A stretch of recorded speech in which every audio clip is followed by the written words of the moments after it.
All right, TikTok, I wanna talk about Neji and Sasuke, and I wanna ask you guys a question. Why do you think we never got a fight between these two? These two right here at this time, around these ages here, these two honestly were deemed the two most powerful genin in the Leaf Village. These two. Everyone loved Sasuke, everyone knew he was strong, everyone respected Neji and knew he was incredibly powerful. Yet these two powerhouses at this time never fought.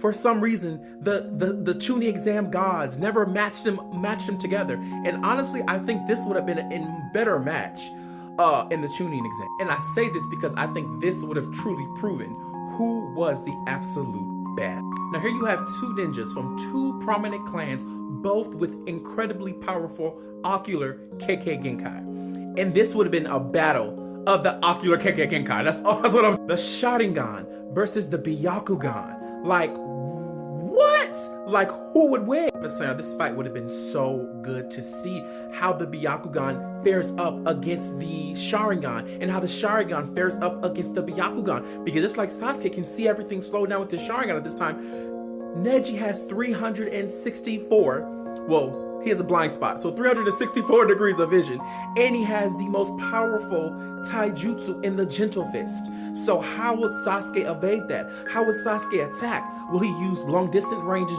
jutsu like the fireball jutsu, throwing shurikens? How will he be able to get up close on Neji to be able to hit him with the chidori or hit him with anything? Same thing for Neji. How would Neji be able to hit Sasuke? Sasuke is fast. He was fast at this point. As we saw, he copied Rock Lee's jutsu. How is Neji going to be able to get Sasuke in a position to get him with the 64 palms? Not to mention, on top of that, we know for a fact Neji already had rotation. So anything that Sasuke came up on Neji on, he could just rotate it.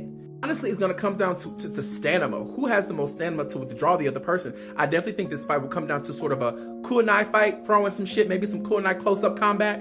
But the odds will change when they start bringing out their most lethal jutsu. I'm only referring to these two at this age, at this point in time, at skill where they were. If they fought, who would have won? At this point in time, Sasuke didn't have any Sharingan Genjutsu to use on Neji. All he had was his Sharingan, and he had the Chidori, and he had his fire style.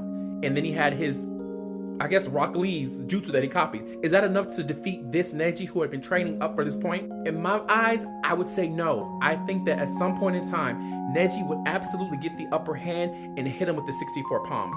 Once Sasuke's chakra is gone, he has no access to his abilities, thus Neji would. My only issue that I have to say about that is if he blocks Sasuke's chakra points successfully, Sasuke still has really good taijutsu, so he would probably try to come at Neji with straight up force to try and beat the shit out. But with Neji's offensive with the rotation, I don't think that will be enough to get enough hits on to catch Neji, and I think Neji will end the match. If Neji successfully hits the 64 palms right then and there, Sasuke's done. And I also think in this point, in this time in the chunin exam, Neji wants it. He wants it bad. He has something to prove, man. So Neji would not come out unscathed at all. Both people, this would be a fight to the very bitter end. To one last move would determine this fight. And I think that one last move would be Neji somehow getting the upper hand and connecting with that 64. But you tell me, TikTok, why do you believe we never saw these two fight? I want to know.